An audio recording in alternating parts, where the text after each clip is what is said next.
ఆనాడు తెలంగాణ రాష్ట్ర బంద్కు పిలుపునిచ్చింది.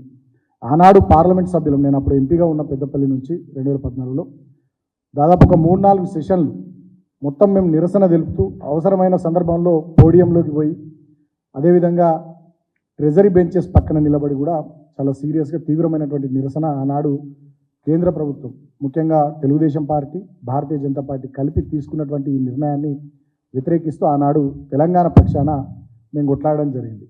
ఆ రోజు lower Sileru hydel power project కూడా ఈ 7 మండలాల్లో భాగంగా ఆంధ్రాకు పోవడం జరిగింది. అప్పటికే తెలంగాణ పవర్ డెఫిసిట్లో ఉండి ఇబ్బందికరమైనటువంటి పరిస్థితులు ఉన్నటువంటి తరుణంలో ఆనాడు మన లోయర్ సీలేరు హైడల్ పవర్ ప్రాజెక్టును కూడా దుర్మార్గంగా ఆంధ్రకు బదలాయించడం జరిగింది. ఈ విషయాన్ని చాలా గర్వంగా నిన్న చంద్రబాబు నాయుడు గారు చెప్తా ఉన్నారు.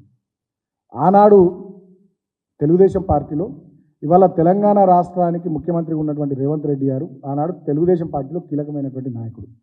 ఒక్క సందర్భంలోనైనా ఒక్కసారైనా ఈ విషయానికి సంబంధించి ఆయన నిరసన వెలుపలే, మాట్లాడలే, ఏమి చేయాలి, చేయకపోగా చంద్రబాబు నాయుడికి వంత పాడుతూ ఆనాడు రేవంత్ రెడ్డి తెలుగుదేశం పార్టీలో చంద్రబాబు నాయుడుకు అనుకూలంగా ఆయన అడుగులకు మడుగులతో ఆనాడు ఆయన బతికింది. ఇవాళ మళ్ళీ ఆనాటి విషయాలు, ఇవాళ జరుగుతున్నటువంటి కొన్ని విషయాలు చూస్తే మళ్ళీ కొంత సామీప్యత, సారూప్యత, స్పష్టత మాకు అనిపిస్తూ ఉంది. తెలంగాణ సమాజానికి ఆ విషయాలు చెప్పదలుచుకున్నాం.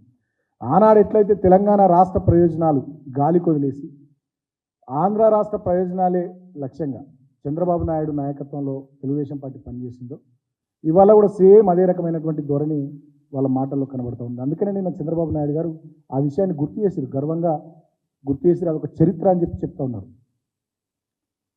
ఇవాళ కూడా ఏం జరుగుతూ ఉంది, ఆనాటి చంద్రబాబు నాయుడు గారి శిష్యుడే, అప్పటి తెలుగుదేశం పార్టీ నాయకుడే, ఇవాళ తెలంగాణ రాష్ట్ర ముఖ్యమంత్రి ఉండి ఆయన తీసుకుంటున్నటువంటి నిర్ణయాలలో కూడా చంద్రబాబు నాయుడు పాత్ర ఉన్నట్టుగా, చంద్రబాబు నాయుడు డైరెక్షన్లోనే రేవంత్ రెడ్డి నడుస్తున్నట్టుగా మాకు అనిపిస్తూ ఉంది. ముఖ్యంగా గతంలో ఆంధ్రప్రదేశ్ రాష్ట్రానికి సంబంధించినటువంటి ప్రిన్సిపల్ సెక్రటరీగా ఇరిగేషన్ డిపార్ట్మెంట్లో ఉన్నటువంటి ఆదిత్యనాథ్ దాస్, ఆయన తెలంగాణ రాష్ట్ర ప్రాజెక్టులకు వ్యతిరేకంగా కేఆర్ఎంబికి కానీ, కేంద్ర జలశక్తి మంత్రిత్వ శాఖకు కానీ, కేంద్ర ప్రభుత్వానికి కానీ అనేక లేఖలు రాసి అనేక మీటింగ్లలో ఆంధ్రప్రదేశ్ ప్రభుత్వం తరఫున తెలంగాణ రాష్ట్ర ప్రాజెక్టులను, తెలంగాణ రాష్ట్ర నీటి వాటాను వ్యతిరేకిస్తూ చాలా సీరియస్గా పనిచేసినటువంటి వ్యక్తి ఆదిత్యనాథ్ దాస్. ఆయనను రేవంత్ రెడ్డి గారు, చంద్రబాబు నాయుడు డైరెక్షన్లో రేవంత్ రెడ్డి గారు ఇవాళ తెలంగాణ రాష్ట్ర ప్రభుత్వానికి అడ్వైజర్గా నియమించింది. అంటే 10 సంవత్సరాల తర్వాత మళ్ళా తెలంగాణలో కుట్రలు మొదలైనవి. ఈ విషయాన్ని తెలంగాణ సమాజం, తెలంగాణ బుద్ధిజీవులు, మేధావులు, తెలంగాణ ప్రజానికం గుర్తించాలని కోరుతా ఉన్నారు.